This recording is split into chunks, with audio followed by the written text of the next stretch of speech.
Hello everybody, this is Toys R Us, so welcome to your bonus Transformers news update on a Monday morning. So what I've got in front of me is a load of things I found on the internet that I think you guys might be interested in, and as always I will direct you to their websites.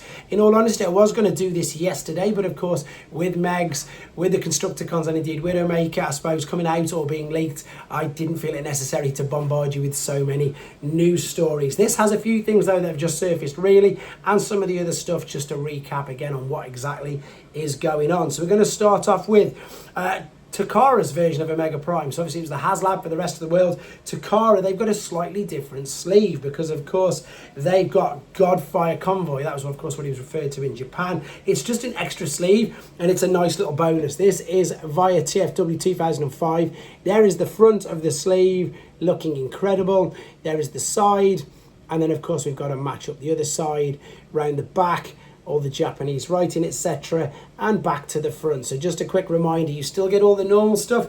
That's just a bonus sleeve that they're getting in Japan.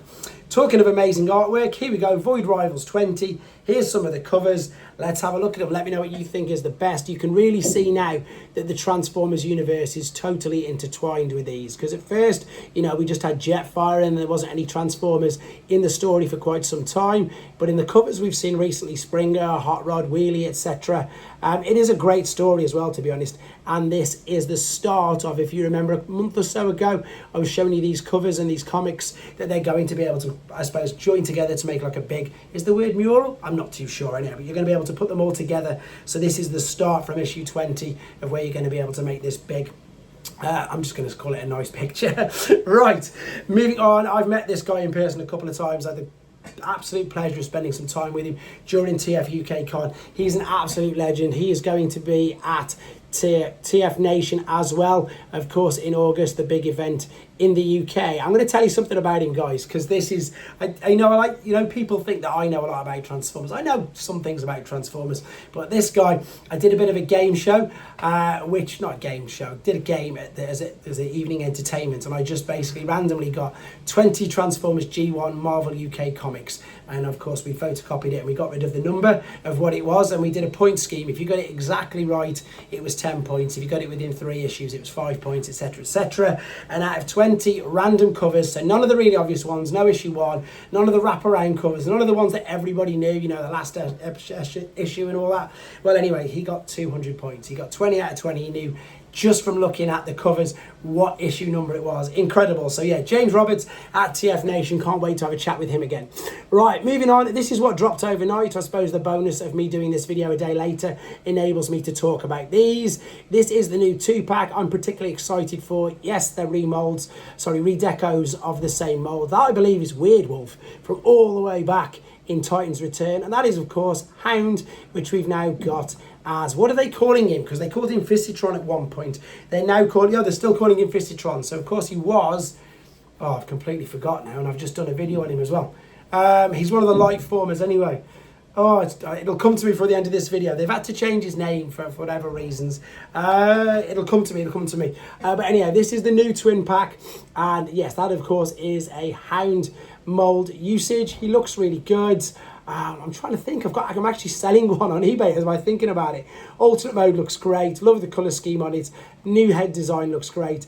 I love how they managed to get the full look for the huge light forming weapon that he had during his Generation 1 days. There he is in alternate mode, and again you can see how, I suppose, how basic he looks without everything added to him. Right, then there he is with ID. There's that ID, no, that's with Impactor, but not the IDW version. There of course is Carnivac original and original shell, and there we've got the size comparisons and the details on just how much they've managed to improve this figure. That's driving me insane now. I'm trying to think of his name. It will come to me. Right, moving on to some third-party stuff. Doctor Who, we saw their take on Slaughter, which was it Slaughter we saw? No, we saw Brutality. No, we saw Slaughter, which was Overkill. Now we're going to look at Brutality, which is Slugfest. So these are third-party figures. They are not licensed by Hasbro or Takara. They do transform into cassettes, and even though they're not licensed by Hasbro or Takara, Doctor Who are naughty, and the way that I mean that not only, of course, you can tell who they are, but they transform into cassettes and they do fit in your Kingdom and Legacy Soundwave figures. So and Blaster, of course, they will fit inside them, which, as I say, it's a little bit naughty, but if they can get away with it, I suppose they might as well. Right, there's been loads of talks of Megatrons recently. For those of you who are after a decent Optimus Prime, this has been out for ages. It's one that I've not actually reviewed, but these images are from Magic Square's Weibo, and he does look very good, so just wanted to share it with you. So this is their second attempt at a Masterpiece figure, so again, it's about a year or so old, maybe longer. Light of Peace. This is Magic Square's Masterpiece scale Optimus Prime figure, which I'm sure you'll agree does look incredible. I've reviewed their Legend scale version, which is very, very nice.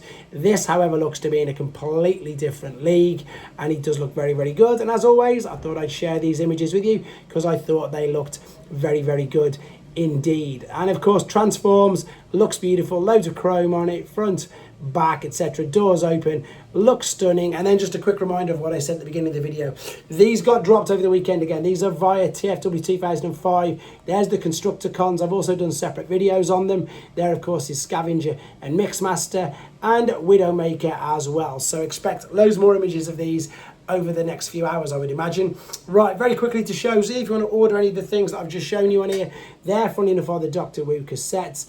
There's the KO Optimus Prime. There is also more Doctor Who figures in there. You've also got the Blockies, the Studio Series 86 Optimus, the Zoids crossover from Takara T-Spark, which is looking amazing. Fans Hobby and Fans Toys figures and upgrade kits. There's also the Iron Factory Leo Kaiser figures, and there's also YOLO Park 3-0 Blockies, and as you can see, New Age have got their Megatron out as well, and of course the what's he called, that blue Rodimus, I've got him on pre-order anyway, which you can see there, the Adams Machina one. So, and of course Masterpiece Rat Trap. So everything on that particular website apart from mainline Studio Series and Generations. With regards to the channel, I'll do the Monday Mystery Reveal. It's just going to be a few hours later than normal because I didn't have time to do it this morning, and I'll get some reviews done for you as well. But as always, thank you for the support. Take care.